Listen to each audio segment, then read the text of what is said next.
Welcome back, everyone. We'll start with the lightning talks. For the first person to go for the lightning talk, we have Shreyas. So can we have a big round of applause for Shreyas? Hi guys, I'm Shreyas. So I'll be explaining you about something called as Lizer Agent API. So even before I start that, so I'll explain you what is Lizer. So we are basically a enterprise framework company. We build enterprise agent framework and also infrastructure to support agentic systems, which basically solves a lot of automation and business problems. So to start with, like what I told you, I'm talking about Lizer Agent API. It's the most powerful agent API that is now available as an API format that you can directly use, and it is on-prem, and you can deploy it directly on-premise on your own cloud. So what differentiates us is we are use case first. We are completely, truly agent first company, and we solve business problems at an agentic level, and we are a truly agentic company, and we also have something called as deterministic workflow orchestrator, by which basically what happens is the agent that you have built, you can actually define a workflow and solve a problem using the workflow orchestrator. Now we are also a single system prompt design. What that means is, imagine in natural language just providing the steps that, hey, I want you to first fetch the API and then take the output of that API and put it into the next API. So that all is directly possible by a single system prompt design. And also we are abstracted in a nature and also completely modular. So you can add different modules to the same system, and that way we are very abstracted and module. So just to prove our point that how powerful the agent API is, we built two products, which is Jason and Scott, and which it is currently clocking a revenue of $3 million in just 6 months. And so let's talk about agent API itself. So basically the agent API currently is split into two parts. One is either you can build a chat agent, or you can build a workflow agent, which is called a task agent. Now, to start with, I will build actually a product manager agent. I'll show you how you can actually build a product manager agent quickly using a task mode. So to start with, all you have to do is you have to go to Lizer, agent.lizer.ai. So a dashboard like this opens up. And so the studio itself is split into three parts. One is environment, agent, and inference. Now, what is environment? So environment is, imagine that you are in a room, like as humans stay in a room, right? So there are different tools that are available for a human. For example, there is a torch, there is a cutter, whatever tools that are available, a human can use and solve problems with that. So now in terms of agentic systems, environment is basically like a place wherein an agent can go in, fetch in tools or modules that are available, and using those tools, basically, it can solve a business problem. So to start with, again, environment itself has three parts to it. One is LLM, modules, and tools. So in LLM, what you do is, first of all, we are supported by all the LLMs. We have a direct Bedrock integration also, so you can use Anthropic models, different models directly available to the system itself. So in this case, I'll be using an OpenAI model. So I have set up OpenAI key. I have set up different temperature and top P value and all that stuff.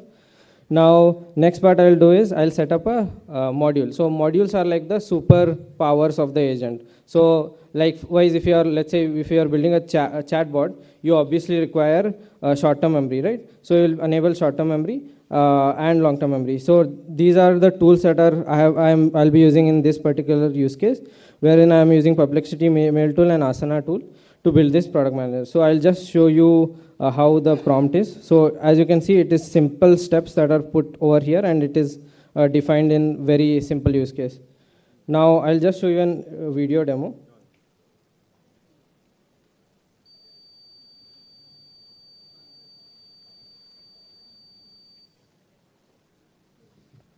So in this video demo, as you can see, I have just put in plan a pizza app. Now it is thinking, the agent is thinking. Oh, shit.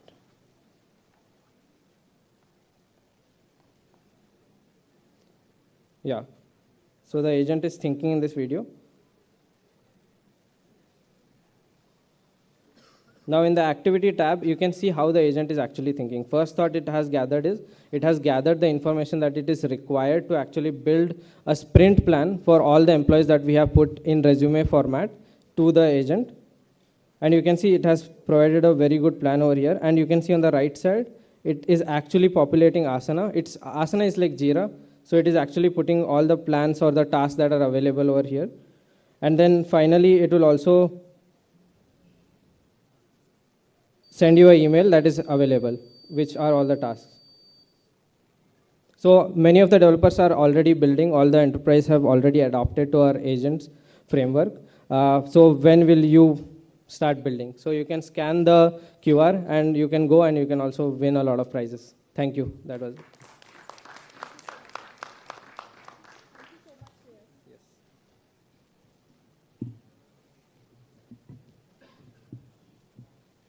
Thank you so much, Shreyas. Next up, we have Vivek.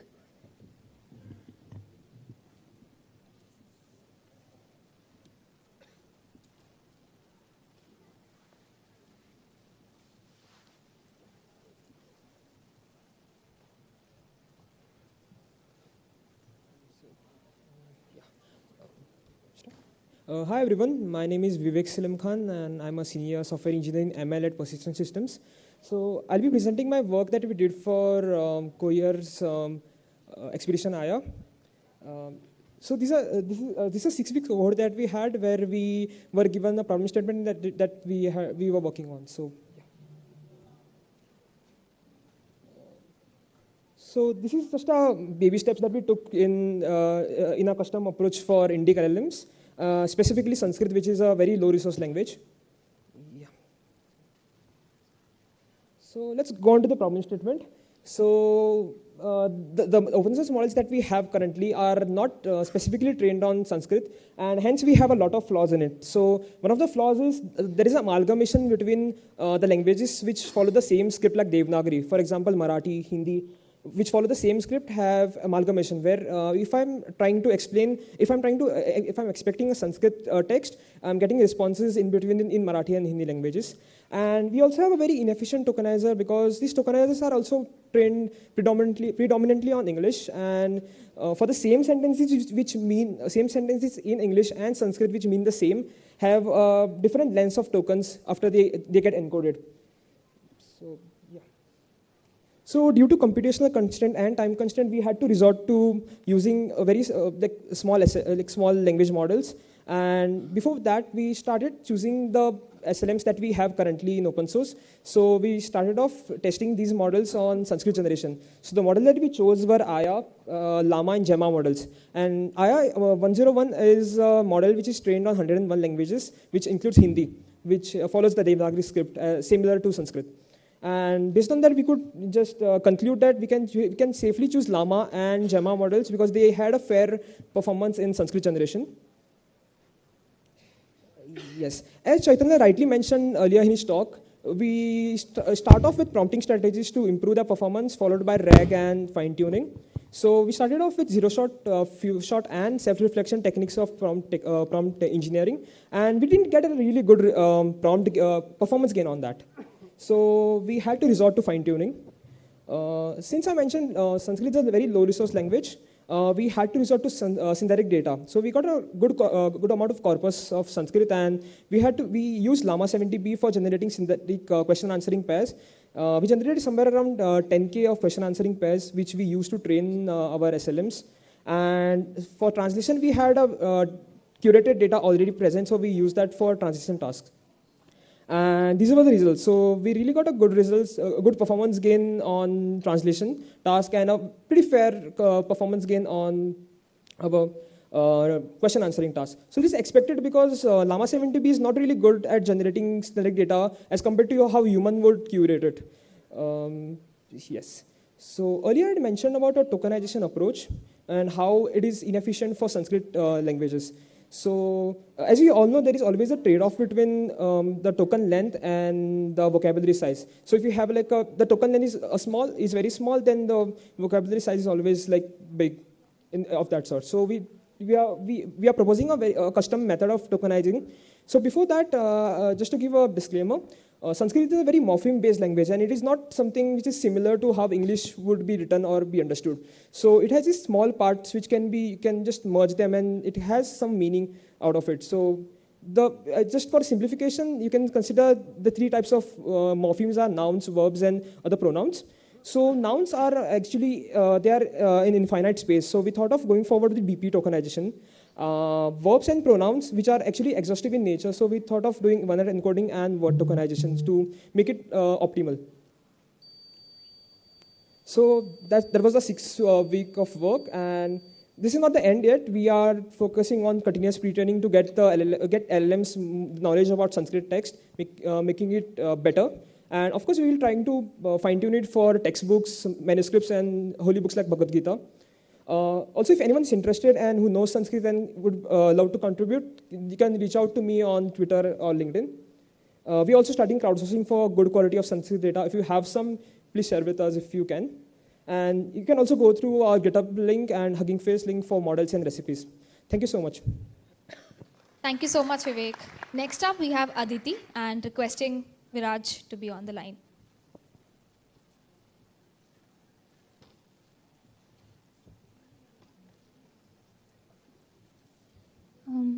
Hi, I am Aditi, and most of the user handles are Sheffier Arboricolo, and this is how I look.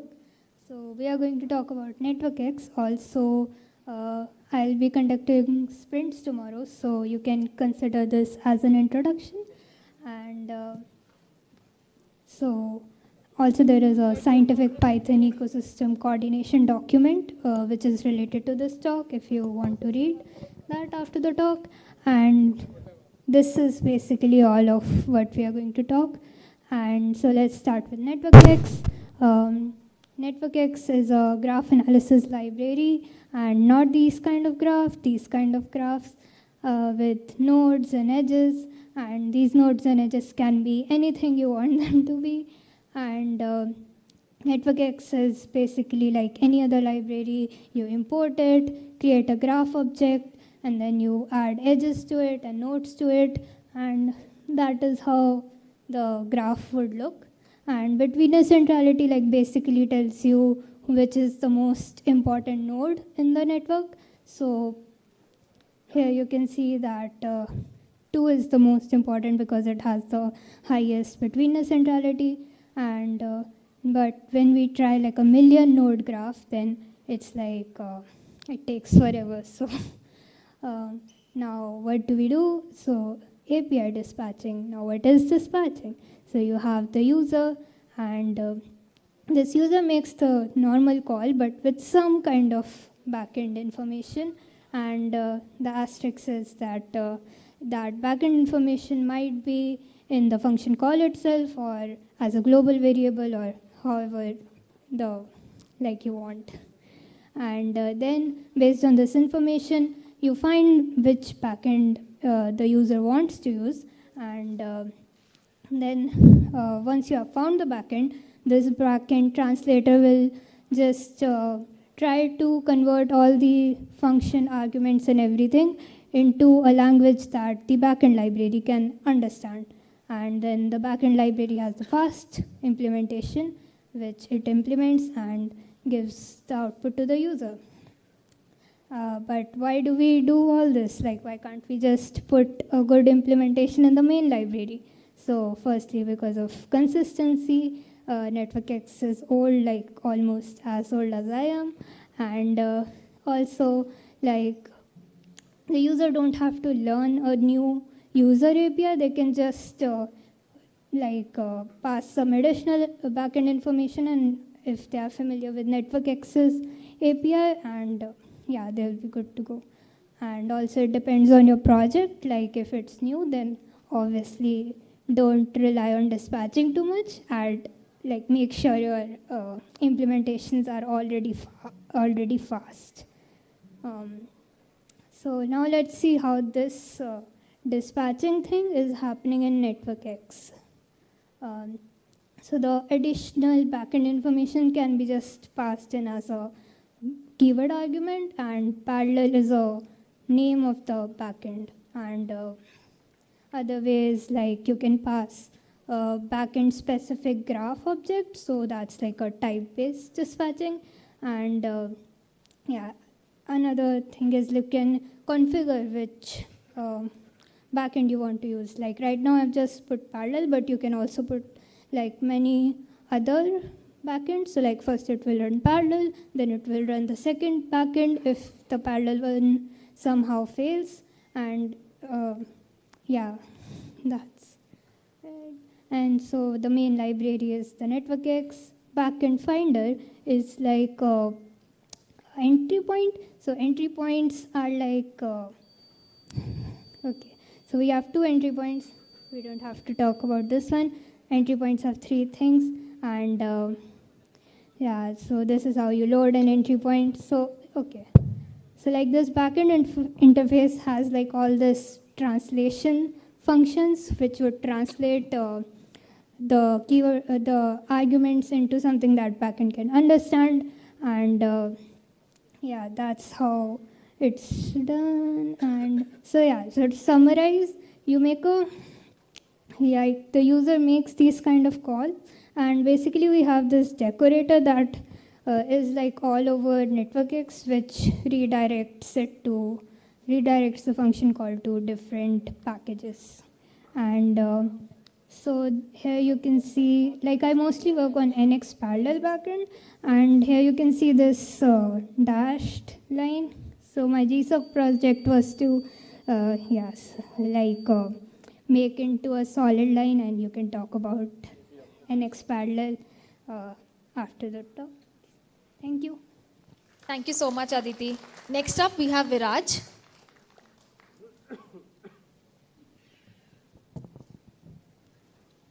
Hello guys, I am Viraj Sharma. So I did not bring my laptop, so I'm not showing any presentation, but I am going to tell you about mobile app building using Python. So as you know that mobile apps cannot be built using Python, and it's important for you all to make mobile apps. So because of that, this task this task becomes easy due to a framework called Kiwi and due to a tool called Bulldozer. So Kiwi framework has lot of features for creating UI in Android, like label text, button, and etc. It has a lot of features, and Bulldozer converts that Python code which is written by Kiwi into APK by converting it into C code, and it uses NDK to convert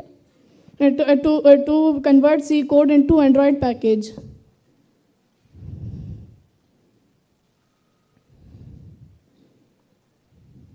Done. Thank you so much, Viraj.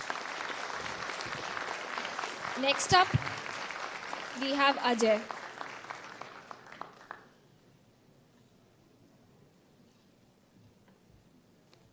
Can we have Atul on the line? Oh.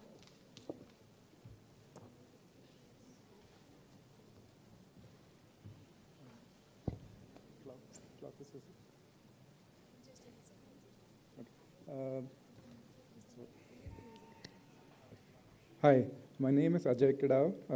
I'm presenting a project called Clays, which I have been working on. So I'm doing a poster presentation outside, so I'll just talk about that. Clays is an application server which helps you deploy any kind of application, mainly targeting Python right now. Python, it builds out of the box. Other languages, you need to create your own Docker file. So the application server term has a meaning in Java. That's the meaning I'm using. It means once you start Clays, you can deploy any application, and it will support zero downtime, rolling updates, blue-green deployments. So the unique features of Clays are it supports OAuth authentication, MTLS authentication for the app. You don't have to change your app code for that. The way it works is it's a single node application. There's no Kubernetes involved. So you need to have either Docker or Podman running on your machine. And you install Clays, which is a single binary. After that, you can install any number of apps. You just give the Git source, Git URL. Clays can download the source code, build the image, and start up a container. The everything is done lazily. So basically, when the first API call is done, that's when the container starts up. And when there's no activity happening on the app, it will actually shut down, scale down to 0. So the use case it's targeting is in a company, if you want to have internal apps, if you have a machine which the operations team sets up, you can deploy hundreds of apps, Flask, Fast API, Streamlit, those kind of apps, which are end-user facing web applications. Place can help you set up the authentication. You can say that app 1 is using Okta, app 2 is using Google Auth. Operations teams like to enable that kind of authentication. The way you install apps is each app you need to specify a unique URL or a unique domain name. So Clace, basically, at a high level, Clace is a reverse proxy and a container orchestrator. So reverse proxy means when the API call comes in, it looks at the path or the domain and figures out which application it needs to send it to. Once it figures out, if the application container is already running, it does a reverse proxy. If the container is not running, it will reach out to Podman or Docker and start the container. Another unique feature is, by default, it always does blue-green deployment. That means any change you make is first deployed on a staging environment. The staging environment is a replica of your production. It is actually having the same code. So basically, initially it is the replica, but when you're making a change, the stage will get the change first. The advantage of having a stage environment is running on the same machine as your production application. So there's no difference in terms of network access. So issues like something works on a dev environment but doesn't work on a prod because maybe the prod is having extra firewall or the IAM rules are not set up properly. Those kind of issues can be detected easily using a staging environment. So any code change, any configuration change is always applied on the staging environment. Every application has a unique URL to access the stage environment. So if you go to app1_stage, it will show you the staging environment. You can enable automated testing or manual testing of the staging environment, and only if you see that the staging environment is working fine, then you can promote to prod. So basically, you'll never have a broken prod environment because it's already verified on stage. Other unique features are it supports atomic updates across multiple apps. It uses a relational database for storing metadata. So if you're having hundreds of apps, all the apps are, if you're updating all of them, it will do it automatically. Either all of them will get updated or none will get updated. So if something fails in between, it will just roll back to the previous state. So this is the Git URL for Clace. Try it out. I have a poster presentation going in front of Audi 2. You can come talk to me. If you have a use case where you want to set up an internal tool within your across teams, Clace makes it much more easier than Kubernetes or something. You can do most of this using Kubernetes, but you'll have to glue together proxies like OAuth proxy, custom metrics to scale down to 0 and all. It makes it much easier to have a single machine which can deploy multiple apps, and because of scaling down to 0, since most applications might be idle most of the time, you don't utilize resources when the application is idle. So try it out. Thanks a lot. Thank you so much, Ajay. Before we move to the next talk, a quick announcement. The t-shirt distribution has started. So for sizes XS, M, and XL only, if you have opted for one of these sizes, you can start collecting them from the first floor. XS, M, and XL. Okay. And next up, we have Atul.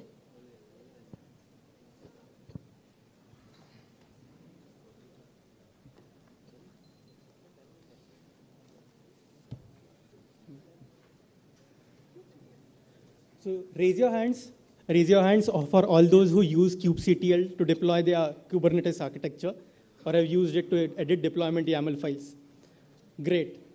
So as a beginner into Kubernetes and using the kubectl command, even I used to use the kubectl command, and I would use these commands to edit the deployment YAML files and also to check what is the latest status. But after a few months or years, and because of my curiosity, I came across certain commands which will make it easier for me and not to check the deployment status and to edit those files. Instead of editing those files, I would rather run these commands, which will be helpful for me. And so that is my talk about the 5 Kubernetes tips which you can't afford to miss.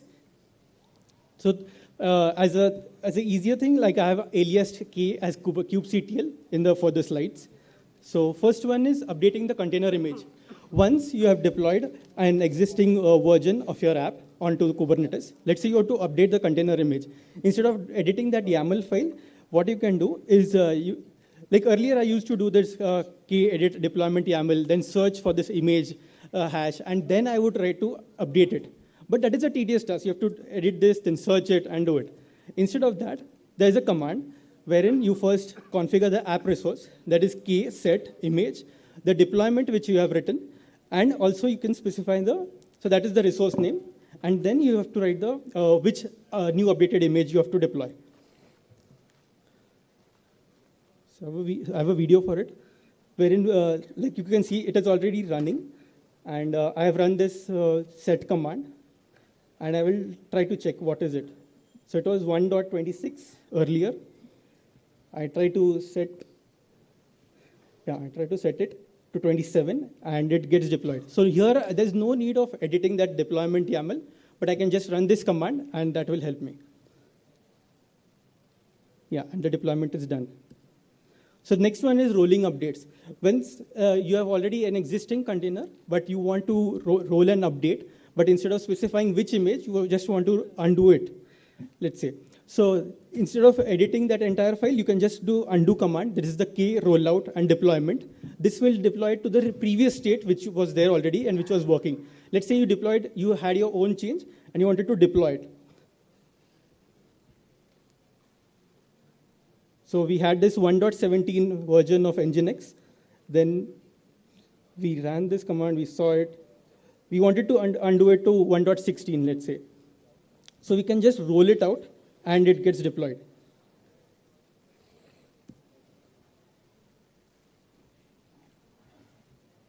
Next one is the watch command. Let's say you have already deployed it, but in the previous one I showed the undo deployment. Now you want to watch the changes if it's actually getting deployed or not. How long is it going to take? In the case of you have more than one containers, let's say you have a cluster of 5 containers, you want to see how much of them have rolled out or not. You can use this undo watch command to watch how many of those replicas have got deployed or not. This is how you can see it.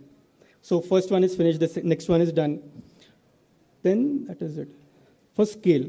So scale, let's say you already have an app, and suddenly there's a spike in the traffic, and you want to scale the deployment resources from 3 to 5, or let's say it was 2, you want to scale it to 10.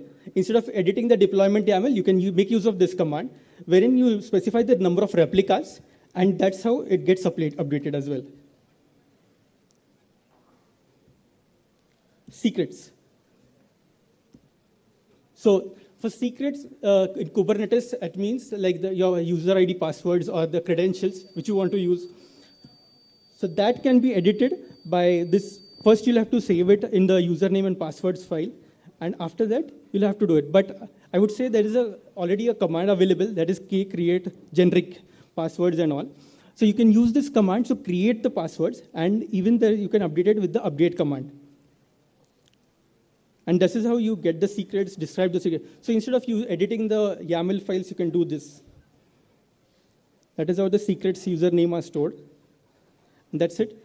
My name is Atul Bhosle. I work as an independent software consultant. You can come and talk to me about Python and deployments, large-scale deployments, even Kubernetes, and even event-driven services. That's it. Thank you.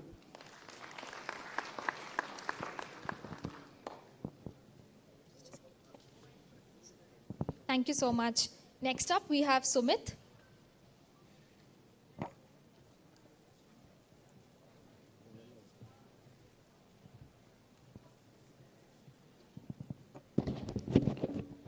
So, hello everyone.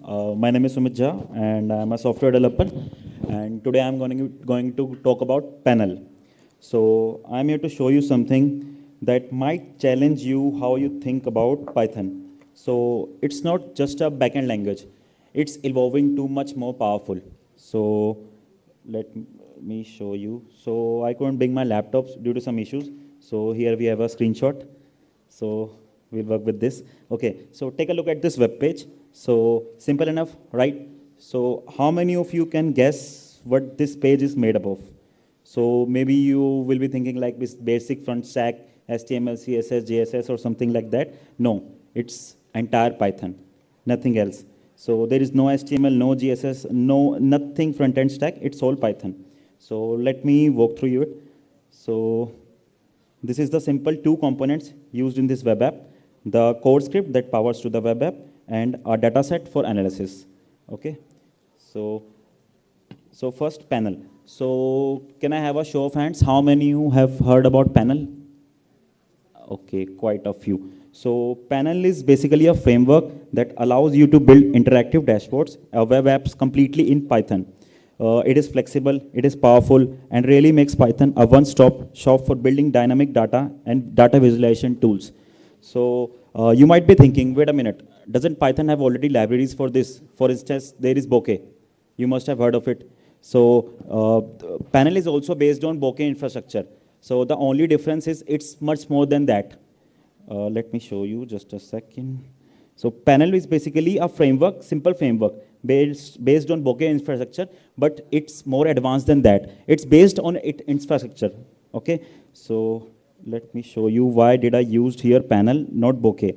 So the basic 4 points, the basic 4 difference due to which I used panel, not Bokeh are: first, panel integrates Bokeh and more. It means panel doesn't stop Bokeh. It also integrates seamlessly with Plotly, Matplotlib, Altair, and even D3, giving more options to you other than Bokeh.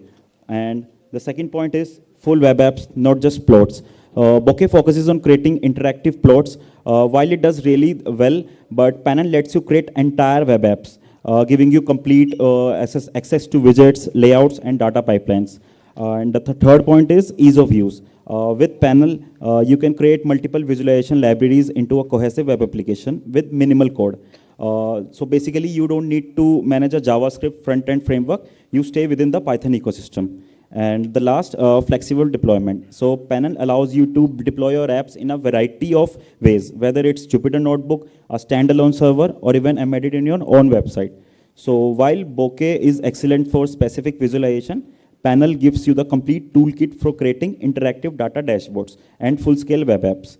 So the basic components used in that web app was panel, as you all know, the backbone of the app, which allows us to create interactive visualization, pandas for handling the dataset, Plotly for generating those beautiful charts as you have shown, as you have seen in the image, and Python, of course, which ties up all the components. And we're going to be talking about why panel is a game changer, why it is a game changer for developers, why should we use it? Okay, so the first point is simplicity meets power. So panel panel basically does is it's make building interactive dashboard incredibly simple. So it's powerful enough to handle even complex data pipelines. And the second point is versatility and scalability. It integrates with a wide variety of libraries like Bokeh and Plotly, Matplotlib, as I already told you. So it is more flexible than any other front-end stack. And the last point is one language full stack. So the best part, you stay in Python, no need to jump into JavaScript, HTML, or CSS, or anything else. So with panel, Python goes from being just a backend language to a full stack language. So whether it is a backend or front end, Python can do it all. So with panel, you don't need to leave your Python comfort zone to create powerful interactive web apps that are ready for the modern web. So at last, I would just say, so the next time someone asks you, what can Python do? The real question is, what it can't. So thank you all for your time. I hope you are all excited as I am for panel. So that's it. Thank you so much, Sumit. For the last talk for today, we have Derek.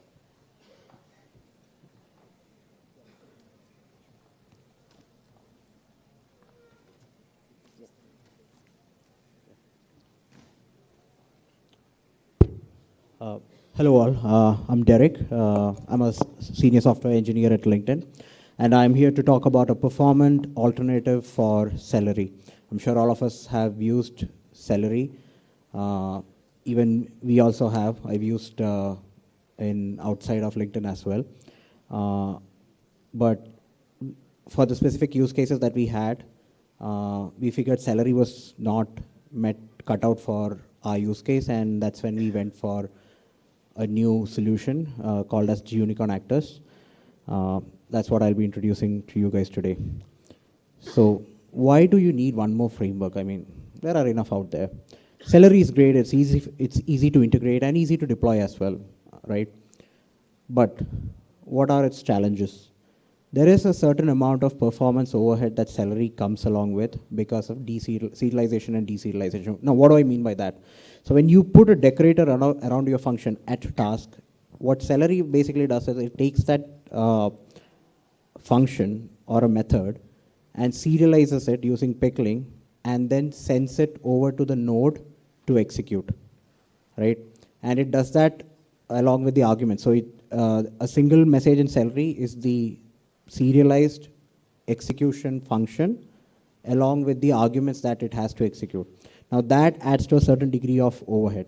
And Celery nodes, though it's easy to set up at the first, but you have to maintain it for a very long time. At that point, you need to start having dedicated teams just to sustain the Celery lifecycle itself. And a lack of standard deployment pattern, which is, lack of a deployment pattern is fine until you have, CI/CD pipelines, custom CI/CD pipelines at your organization, which is the case at LinkedIn.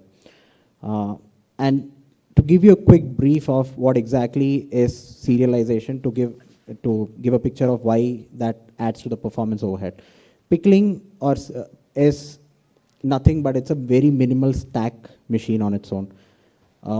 As in not your Python bytecode VM, but it's a pickling VM. So the pickling protocols that you have in different formats of it, it actually defines that bytecode itself. And it takes your code, converts it into bytecode, and then sends it across to the node. Then the bytecode is parsed, and then it executes it. That's where the overhead comes into picture.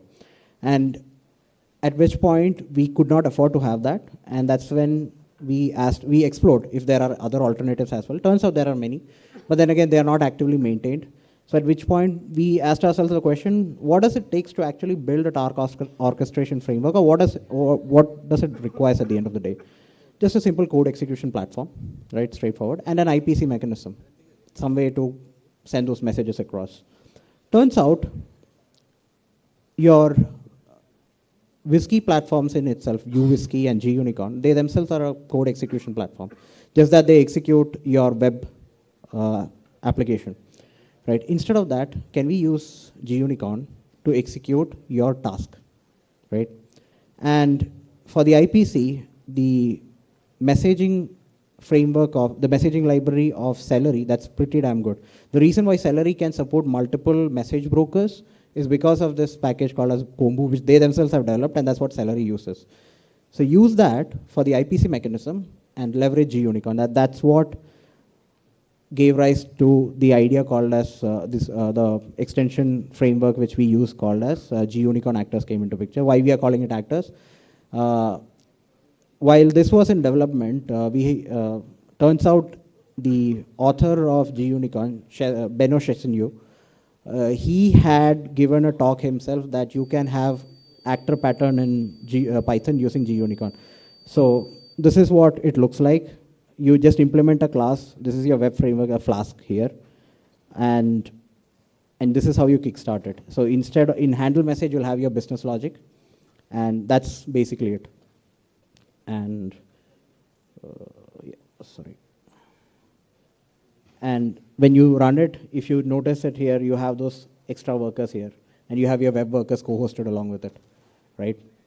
And what are the performance benchmarks, right? So when the number of messages and the number of workers increase, Celery versus G-Unicorn Actors, you get an improvement of at least 140%. And this system is right now in production. It's been in production for almost 4 years now, yeah. Thank you, that's it. Thank you so much, Derek. With that, we come to the end of lightning talks. The next set